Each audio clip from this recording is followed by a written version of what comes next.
if you wouldn't mind going. You bet. Well, thank you.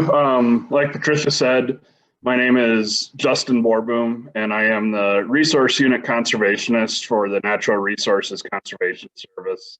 We go by NRCS. So I'll give a little more background on myself, but first off, I wanted to kind of just do a quick poll. I'm going to be talking predominantly about EQIP today, and I just want to see people's familiarity with EQIP that are on the call. So if you go down in the bottom toolbar, there's a deal called reactions, and you can hit yes or no. I'd like, if you've had an EQIP contract in the past with NRCS, hit yes. If you've never heard of EQIP, not sure what it is, hit no, and then it'll just help me tailor my presentation a little bit. I don't need to get too into depth if everybody on here has had an EQIP contract and is familiar with it. So we'll start out with that. Just to go into a little bit of my background, I've been doing conservation work for the last 20 years now. Kind of been all over the state, been in this western corridor between Bell and Sturgis and this area for the last 15 or so. Just wanted to tell you that because some of these programs can get really confusing and I can get it going over them really fast because I've done it thousands and thousands of times. So if you have questions during my presentation, don't hesitate to ask, or you can either unmute and ask or send a message in the chat and Patricia will get that message to me, or she'll ask that question then. So that's kind of a little bit about myself as a resource unit conservationist. My position, I oversee the Belle Fourche, Sturgis, Rapid City, and Wall offices. So kind of the Northern Hills is my main work area, and I supervise the staff in those offices. But with that, we will just talk a little bit here about NRCS programs. First thing is all our programs are funded through the Farm Bill. So the rules change every 4 years or so. Even with rule changes though, we stay pretty much the same. You know, the intent of the programs are the same. Out here on this western edge of the state, we have two main programs that we can do forestry work with.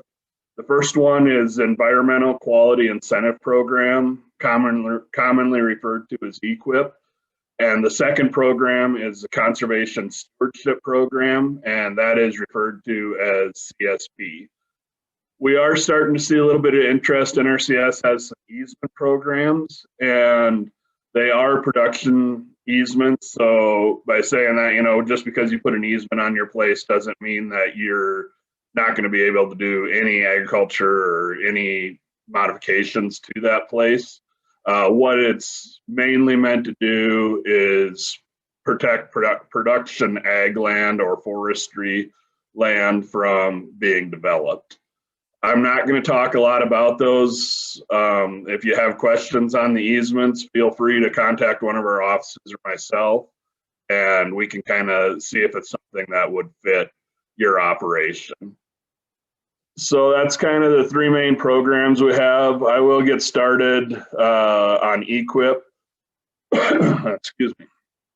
EQIP's a conservation contract that allows NRCS to cost share practices to address resource concerns.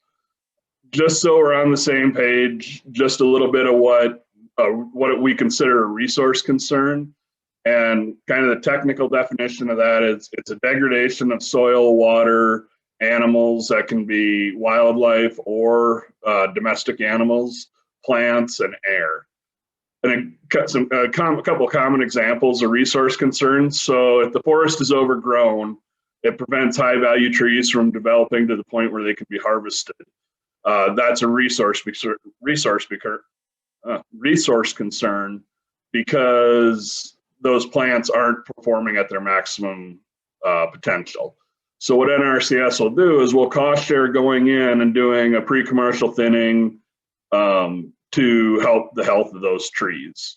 Another example for forestry that we see is, you know, the understory is overgrown. You got a lot of small brush coming in. Fire hazard is increased. NRCS will cost share doing brush management. to clear the understory, which one of the side effects could be increased grazing. So that's kind of what a resource concern is. One other thing I wanted to touch on about EQIP is that, and I hear it quite a few times that about the grant program we have, and just so everybody's on the same page, EQIP is not a grant. It is actually a conservation contract. So what that means is that by signing that, you as a producer are agreeing to complete, whatever conservation practices are deemed best for your operation by you, and NRCS is agreeing to pay you X amount of dollars to complete that practice. The reason I wanted to point that out is because we have had a few instances where someone gets into it, they think it's a grant, they don't do the work that they're supposed to do, and then because it's a contract, we have options of cancellation and terminating that contract, and there can be some consequences on that. Very rarely do we see that if people are working with us, but it is a potential, and I like to be upfront about that kind of stuff. A little bit more about EQIP itself. The contracts can be from 1 to 10 years long. And the way that works is so if you schedule, if we'll work with you, we'll have the South Dakota Department of Ag foresters come out, NRCS will come out, and we'll develop a plan with you on what you want to have, what goals you have for your piece of land. After that plan is developed, say that you have 5 practices you want to install on your place, we can schedule those practices over that 5-year period. So, year 1, we do practice 1, year 2, we do practice 2, et cetera, et cetera. When you get those 5 practices completed, your contract is over. But you can have up to that 10 years to complete it, which can be important because we all know that doing some of these forestry practices can be expensive. So where it's nice is that we can spread some of that expense out over multiple years, so you don't have a huge upfront expense. The one thing I always caution producers about when entering into these contracts is we always tell people it's probably best to do work as fast as you can without financially hurting yourself, because just as a simple example, this has been a few years ago, but we had a producer that had a cross fence planned to be installed. Well, his contract was 9 years old. In the 8th year of that contract, the price of steel went through the roof. And so instead of getting a roughly 50% cost share, he was locked in at his cost share rate, and he ended up only getting like 10% cost share on putting that fence in. So that's where it's important to get things done as fast as you can, and get it. That way you get the most effective cost share. And I'll just go over kind of what, like I mentioned earlier, the way it works is for EQIP is you'll come in, you'll sign an application. We have an agreement with the state to their foresters will develop prescriptions or forest management plans if you don't already have one.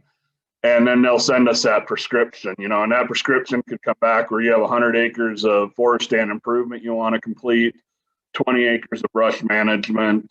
We could have a spring development in there for livestock water and a cross fence to improve grazing distribution. An example of how we could spread that out or schedule that practice then is year 1 through 5, we'd do 20 acres of forest stand improvement. Year 6, we'd do the 20 acres of brush management. Year 7, we'd do the spring development. And year 8, we'd complete the cross fence. And then once that cross fence is installed, that contract is over. So just so you kind of understand how we set up the contracts. One of the big things to remember with this is that, or one of the big things that were the difference between a grant and a contract is when we have practices scheduled, like the fence for year 8 that I gave an example above, is that it has to be completed in year 8, or your contract could go into non-compliance. You can do anything early, you just can't. If you do it later than the scheduled year, the contract can go into non-compliance. Something else to talk a little bit about is that with all of our practices, we have what we call standards and specs. And in order for NRCS to cost share a practice, we need to meet those standards and specs. And kind of the way that works is as you're developing that plan, your planner will kind of explain to you exactly what needs to be done to meet that practice, or it'll be written directly into your forest prescription. We do get a little bit of pushback on this once in a while, and what I always tell people is that, you know, everything we're doing, we're using taxpayer money, and NRCS over the 70-some years that we've been in existence have developed pretty good idea what makes a practice last and what makes it most effective. And that's what we're basing our standards and specs off of. I'll be honest and say, you know, sometimes, yes, things are over-designed or they're a little too stringent on it, but, you know, that's just, it's where we're at, and it's what we have to do in order to receive cost share. So I've talked quite a little about cost share. I'll kind of explain how that works. Like I said above when I gave the example of how we'd schedule your contract, NRCS is agreeing to pay you for completing these practices to our standards. And we'll pay that amount we pay a per acre or per foot amount for completing that practice.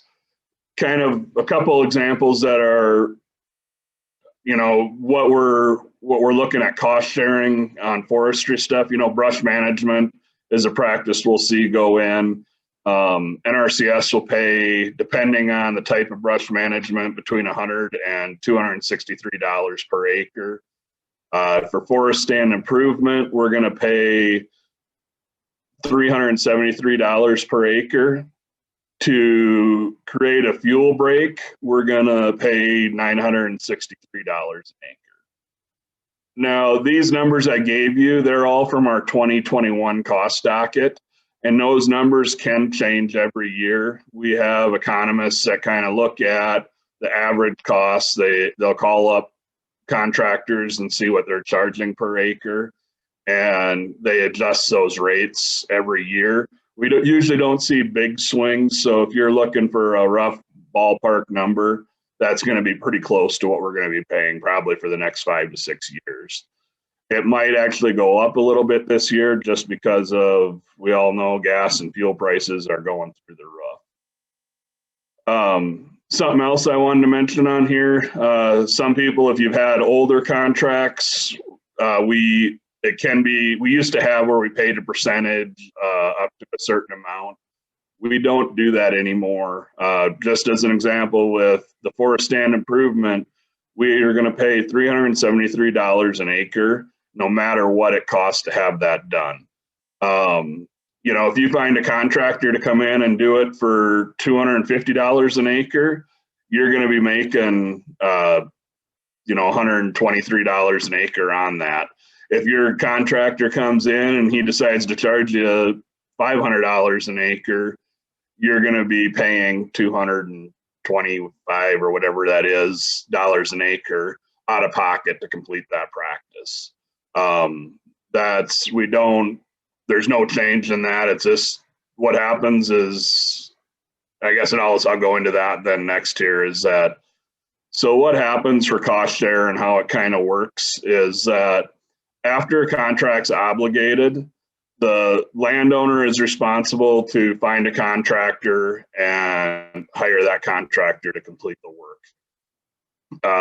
NRCS stays out of that relationship between the contractor and the producer.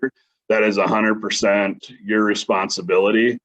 We will work, once you tell us who your contractor is, we will work with them and we can give them design specs, and we can tell them, you know, explain to them what they need to do to meet that practice. But we have to get written permission from you before we'll even do that with the producer.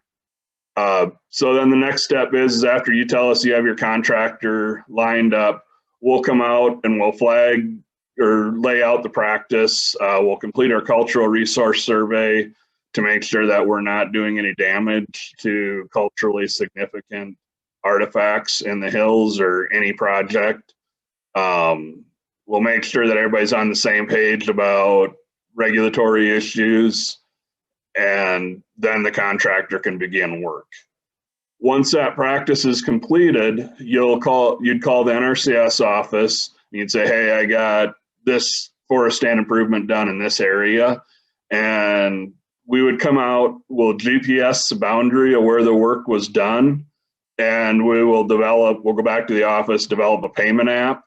And then we'll work with you to get a signature on that payment app and submit that for reimbursement at that flat rate of, for this example, forest stand improvement would be $373 an acre. Then that money is direct deposited into your account, usually from the time you would sign a payment application. In 2 to 7 days, that money's in your account. There can be exceptions. It takes a little longer, but usually we're pretty good about getting that money processed and back to you so that you can pay your contractor.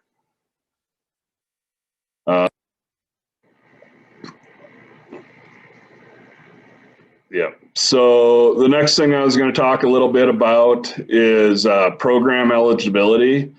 So just to sign up for contracts or to be considered for funding, a couple things need to happen. You'd need to work with FSA, the Farm Service Agency, who's our sister agency. They're in the same building we are, and they do all our eligibility work. The first thing you'd need to do is if you don't already have a farm number established, you would need to work with them to develop that farm number. It's pretty easy to do. You either bring in a copy of your deed or a lease or something that shows that you're the operator on that land, and they'll create you the farm number. The next thing we'll do is that we'll check your highly erodible land and wetland compliance.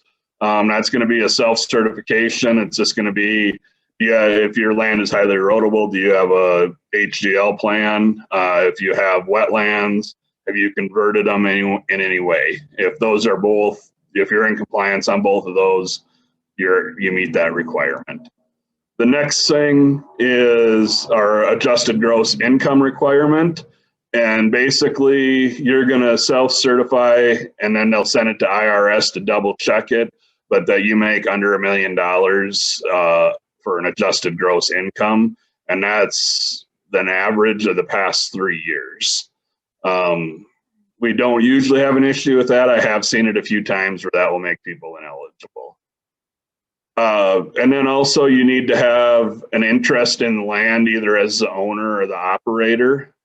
It's a little bit different with CSP, which we'll touch on here in a minute, but with EQIP, you can either be the owner or the operator, and you can have a contract on that land. An example of that is, if you had a Forest Service lease or something like that where you're running cattle, we can actually work on the public land, on the Forest Service land, even though it's owned by Forest Service, and you as an operator could put a contract on that land to do brush management or do a spring development or cross fence or any situation like that.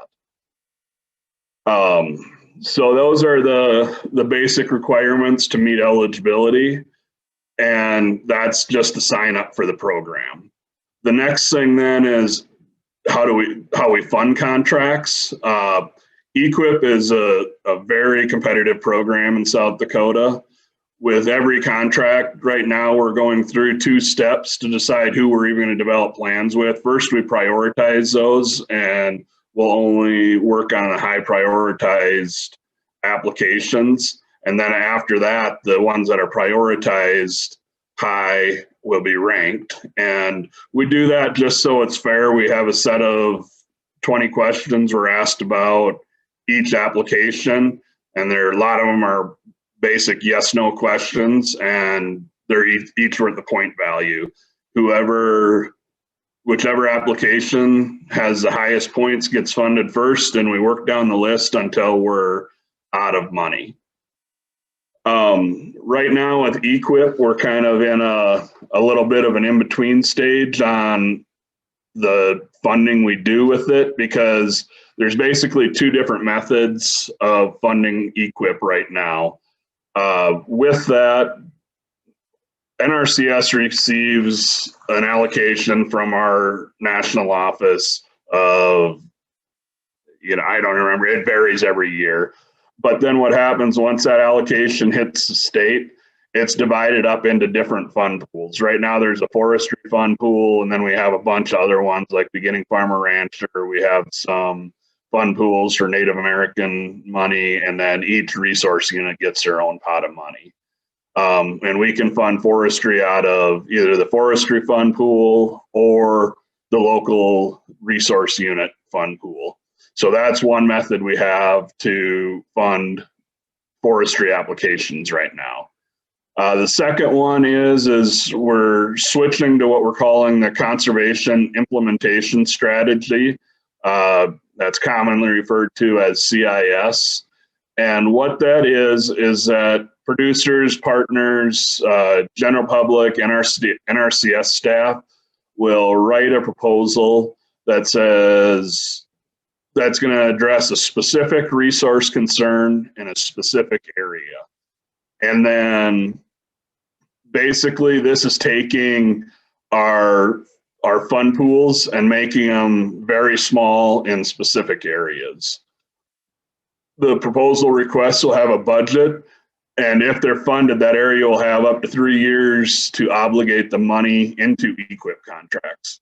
Once that proposal's funded, it's no different than any EQIP. It's just that it has a very selective amount of people that can apply to be in that or for that money. Just a couple things on what they're looking at. The fund CISs or actually I'll give a couple examples first. One example of a forestry CIS is Custer County. Last year was the first year for CIS, and Custer County went in and wrote a proposal for forestry. So the Highland Hills is their main concern, and it's drawn out on a map where the boundaries are of that. The reason they did that is because Forest Service is doing a bunch of work, so they're getting, not only is it going to be our area that we're cost sharing practices, but Forest Service is going to be working in that area too. So we're having a bigger project area than just what NRCS is doing. And they're doing it for, I believe that one was written because of fire hazard, and we're allowed to install practices to address concerns of increased fire danger. So that's just one example of how those work. There's a bunch of other proposals that were funded in the hills here too. But what they're looking for when they're funding these proposals is how concentrated is the project. So they don't want projects that are going to be covering 5 counties. They want a specific area that they're going to be working on. And then they're looking at, is the funding realistic compared to the size of the project? And one of the big questions, and one of the reasons we're doing this, is that they're asking who benefits besides the contract holders. As I mentioned earlier, this is all taxpayer money. So what they're looking at is if we can do forest thinning or brush management on 1,000 acres right next to Deadwood, we can say, one, it's going to increase the producers themselves are going to benefit. Aesthetic beauty is going to be better. There's going to be less risk for fire to Deadwood. So that's who cares besides the contract holders. Another thing they're looking at are specific resource concerns being addressed, and then if there's any other partners that are contributing to the project. The good news on that is, like I said, Custer County has one right now in that Highland Hills area, and a couple other outlying areas of that.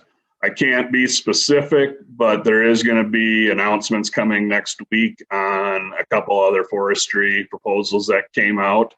And we have reason to be optimistic, so you can take with that what you want. But yeah, we should know more on those next week, and there'll be news releases on that. So there's going to be some potential for more forestry projects being implemented in the hills. So that's everything I have on on EQIP. I'll pause here. If there's any questions that came in, or if anybody wants to unmute and ask me a question about EQIP, we can do that right now. There hasn't been anything in the chat, but does someone have a question?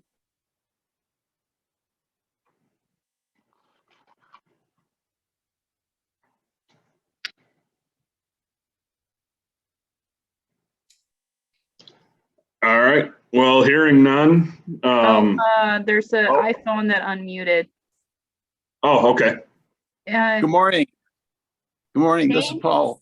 This is Paul Van Bakeren. My question for you: who in Custer County do I contact?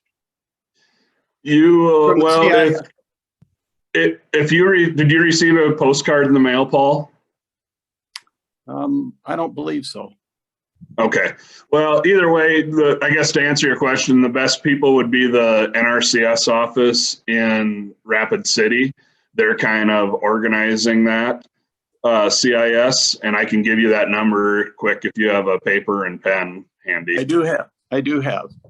Okay. So the number for the office there is 343-1643 and extension 3. And they can get you started by taking an application and seeing if you're within the project areas. All right. And then the individual that is in Custer County, or I suppose they're out of Hot Springs, who would I contact with the NRCS office there? We do not have an NRCS office in Custer County. Okay. Rapid City, it's split. You can either go to Rapid City or to Hot Springs. Both offices cover Custer County. Okay, I get it. Thank you. That's one question. Second question is when I did thinning several years ago, I worked with David, trying to think of his last name. Heddick. Yeah, Dave Heddick. And I have several very, very large slash piles that I need to do something with. And I'm wondering, is there any cost sharing in removing or burning these large slash, they're big as a house. Yeah. Krista, I think I saw you were on here. Is that gonna fit under what I can't remember the name of the practice even. It's been the first time we used it. Would that fit under that, do you think? Woody residue treatment. There we go. So I understand that's more like as you're thinning, if you're piling the slash or chipping, that's more where that would cover. Matt, are you on? Do you have more?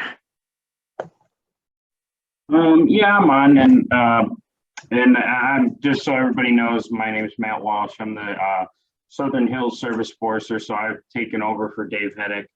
I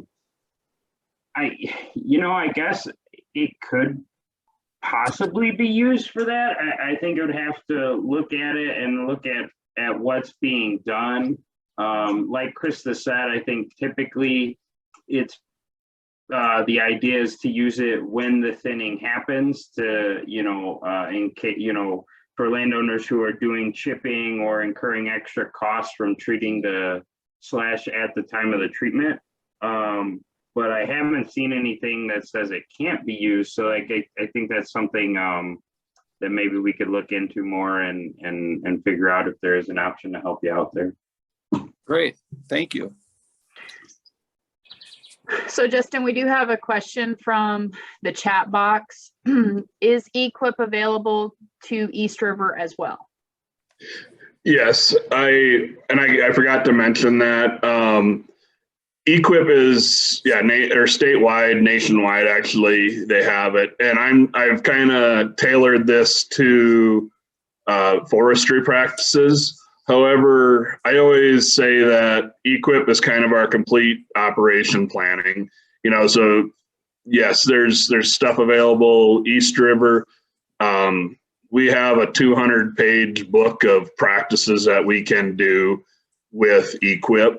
And just as an example, I've worked with people where they have a ranch out on the prairie and they're doing pipelines, tanks, cross fences, maybe a grass seeding, planting some trees, and then up in the hills, they're doing the brush management, forest thinning, and some water development. So EQIP's a pretty big program.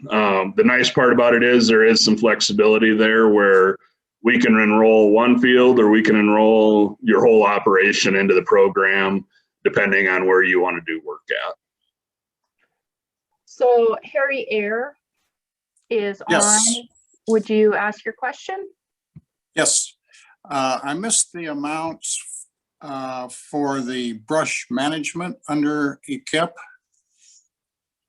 I got to scroll back up and look here. Brush management can vary $100 to $263 per acre.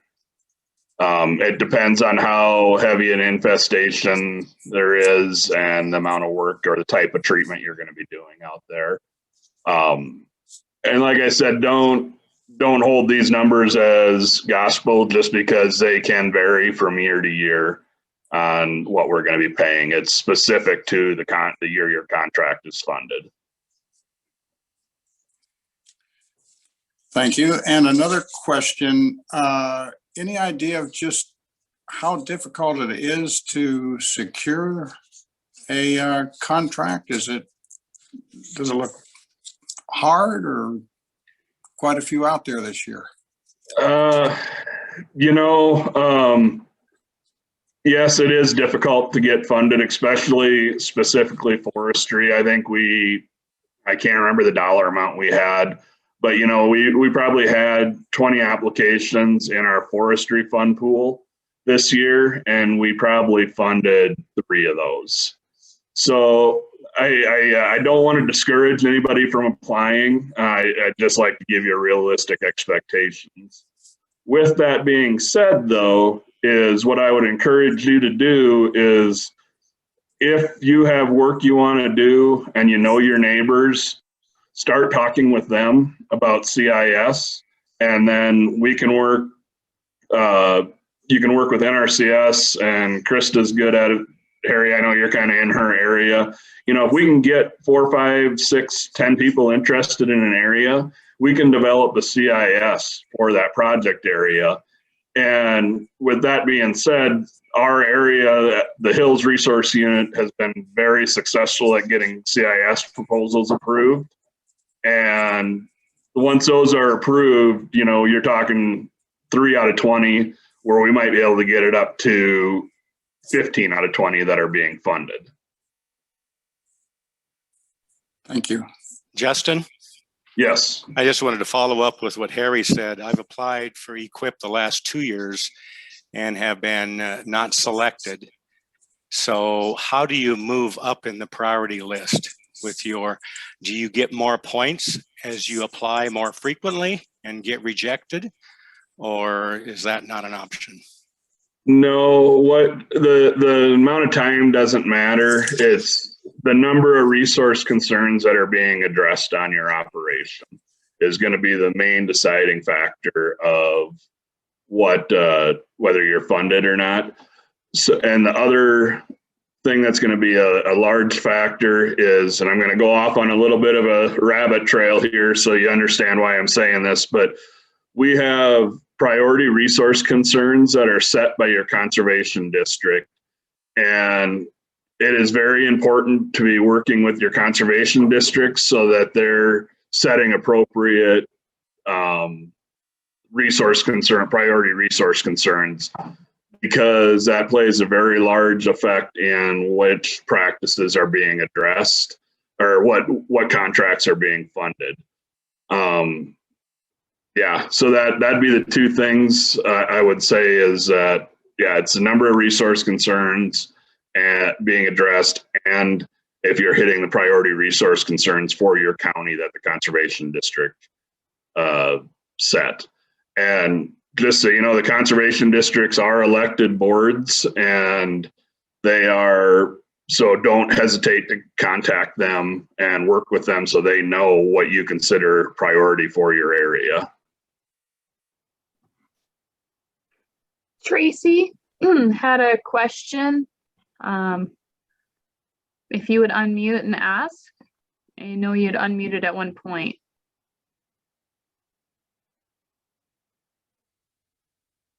My question got addressed. Thank you. Okay. That's all the questions I see so far, Justin. Okay.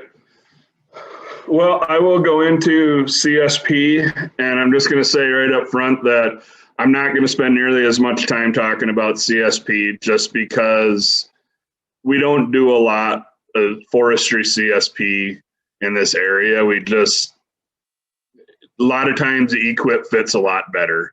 In the 13 years I've been out here, I think I've worked on 3 or 4 of them. That doesn't mean that it's not a good program or that it doesn't meet, or, you know, might not meet your requirement, but that's, if you have more questions, what I'm going to say is you'll need to work with your local office on this. I just wanted to give you kind of the 30,000 foot view of the conservation stewardship program. So we'll get started on that. One of the big differences with this program, like I said, with EQIP, you can kind of pick and choose what land you put into it. With CSP, we are enrolling every acre that you own, or every acre that's in that operation. And I say that because if you have land in the hills out here and then you have a farm back east, we're going to consider those 2 different operations, and you would have to enroll all of your forestry land to be eligible for it. CSP is, I guess one of the other major differences here before I move on is that you have to be the operator of that land to be eligible to be in the program. It can go on to leased, we can do CSP on leased acres or public land, but you have to be the operator of record at FSA for that. Kind of some of the details of CSP, the contracts are a mandatory 5 years.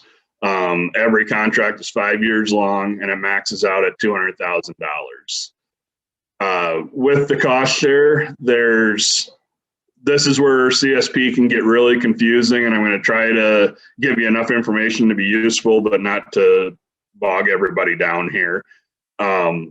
There's basically 3 different ways that you earn cost share with CSP. The first one is we will come out there and we'll do an evaluation of your place, and we'll decide through tools we have how many resource concerns you're meeting at the time of your application, and you will receive a met resource concern payment as part of your contract. The next thing we'll do is we'll look at what practices you want to install, practices or management, and we will cost share doing that practice or management on there. And this is where we kind of run into where EQIP fits a lot better, because like I mentioned, the forest stand improvement we paid, I think it was $343 is what I said earlier, per acre to do that. With CSP, we're only going to pay, I believe it's $50 some an acre for the practice itself. So you would get that $50 as a payment for doing it on those acres. Where the difference can come in then, or where the money can be made, is that we have what we call enhancements. And I sent Patricia that list of enhancements, and that's where the third payment you'd get is if you did a forest stand improvement, picked a forest stand improvement enhancement, where you're kind of increasing your level of management on that place through that enhancement, we're going to make another payment for doing work on that same piece of land.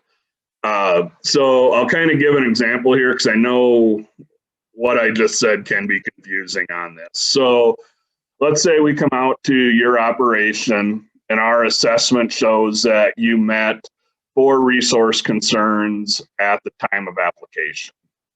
So with that, we're going to pay $1,000 per, just for a round number here, so I don't have to do math. For those 4 resource concerns, we're going to pay $1,000 per year per resource concern met. So that means that in your contract for every year, you'd receive $4,000 because you met those 4 resource concerns at the time of application.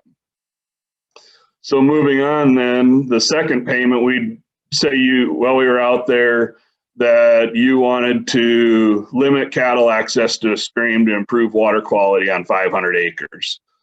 Well, we have a practice that's called access control, and we will pay you $3.20 per acre for every year that you're going to do that enhancement. So if you picked all 5 years, we would pay $1,600 per year for accessing cattle's access to that stream, or limiting access to that stream. So that would be the practice or the management we'd pay on. And then lastly, there's an enhancements that is associated with that. And for this example, let's say that your creek is 5,000 feet long through your operation. We're going to pay $2.18 per foot. So we'd pay $10,900 for that. So if that was the only thing you'd have in your contract, you'd get $16,500 per year that you agreed to do that practice and enhancement, and then you'd have that $4,000 for your base payment. You know, kind of what I always tell everybody is that CSP is a nice complementary program with EQIP.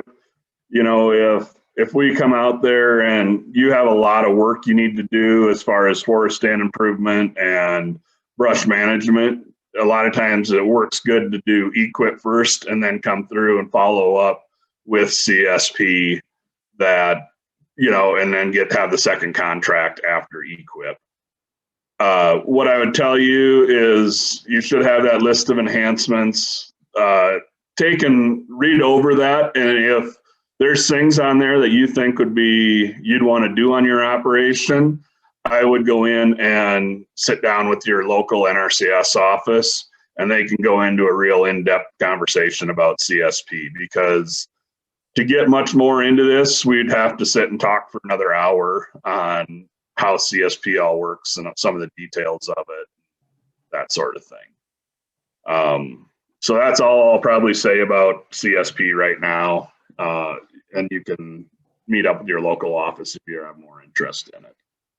So that is all I have, unless there's more questions or comments on anything that I can help you with.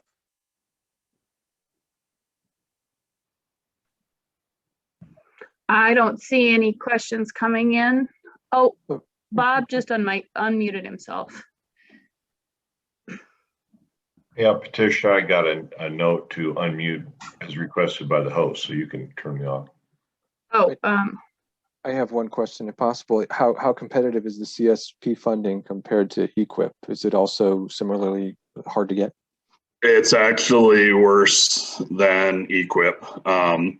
South Dakota used to dominate with CSP, and they kind of changed the rules on us with this new farm bill, and we aren't doing nearly as well. We're in the middle of funding for CSP right now, and we had statewide, I think we had 1,000 some applications, and we'll be lucky to fund 1 or 2% of those. So, thanks.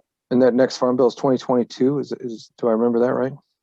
Pardon me, I missed that. Sorry, the next farm bill is 2022. Is that right? Yes. Thanks. so I have a question from the chat box. Can you do the work yourself instead of hiring a contractor? That's a good question. Yes, you can. You're allowed to do all the work yourself. It doesn't matter who does it. It just needs to meet standards and specs. Tracy, do you have an additional question? What does EQIP actually stand for? Environmental Quality Incentive Program.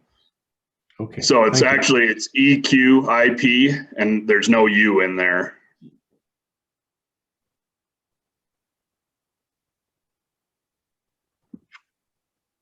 Do we have any other questions?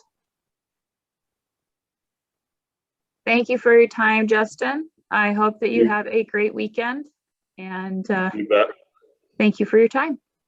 I'll just give my contact information here quick as well. So if anybody has any follow-up questions, or really if you're not getting the service you want out of your local office, or you have a question where your office is at, feel free to contact me. So my email address is, Patricia has my name up there. So, and she got it spelled right. So it's justin.borboom@usda.gov.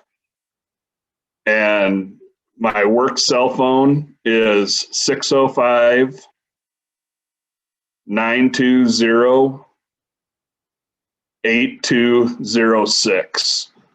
And that is the best way to get a hold of me, because I hop between offices quite a bit. So if you want to get in touch with me, either email or my cell phone's the best route. And I did give Patricia, or send her some handouts about EQIP and CSP. They're going to be just some general information about the program to kind of give you a little more background on it. At usda.gov, Justin? Yes. Yep, that's right. I just looked at the chat and saw it there. So.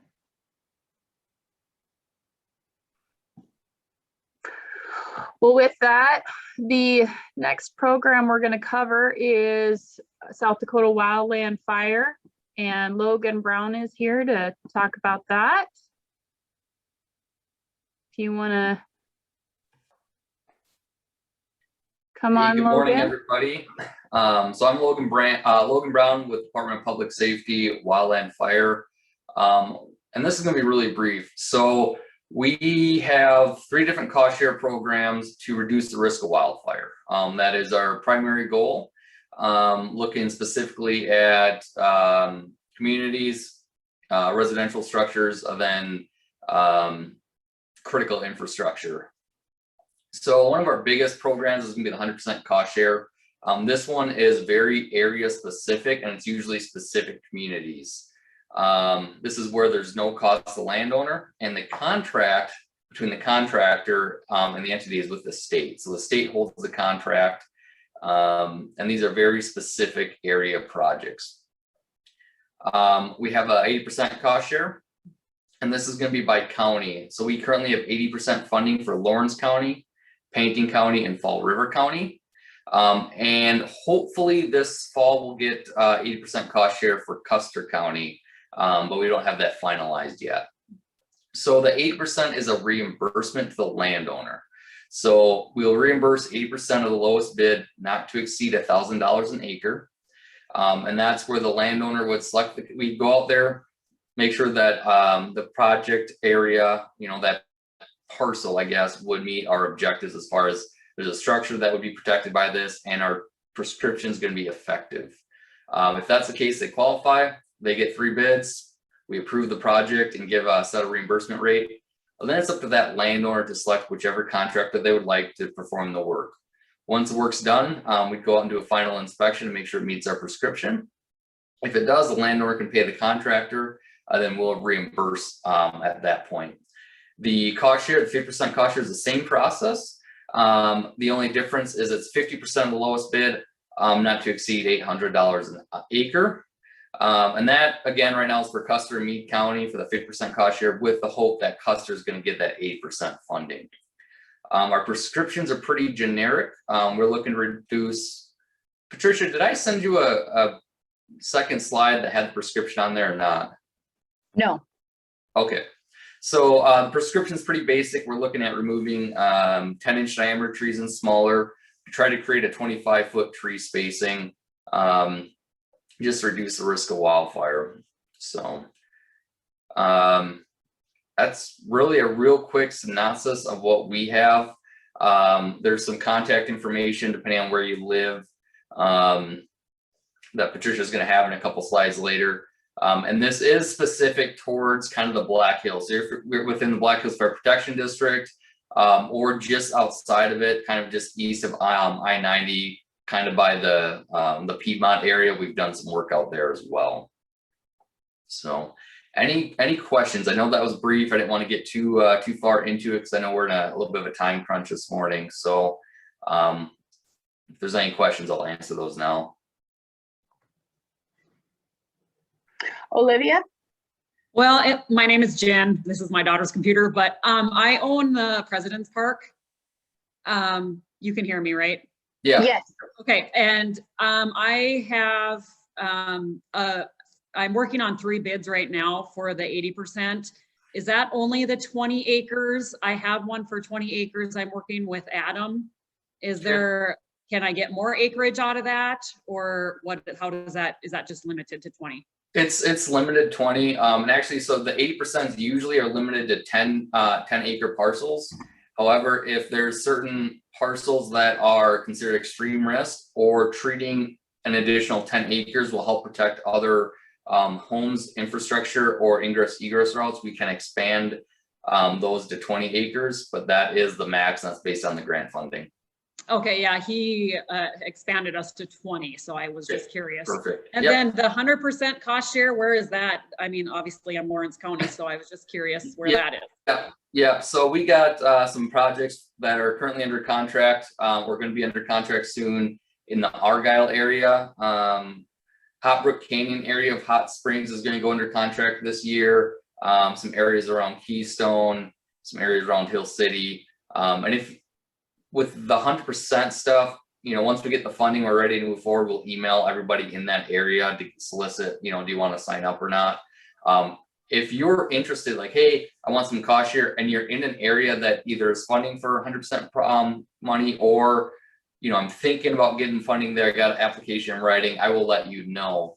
So it's not like, hey, you know, I'm put in for 8%, then all of a sudden down the road, there's, you know, within the next year or two, there's 100%. Okay. All right. Thank you. You're welcome.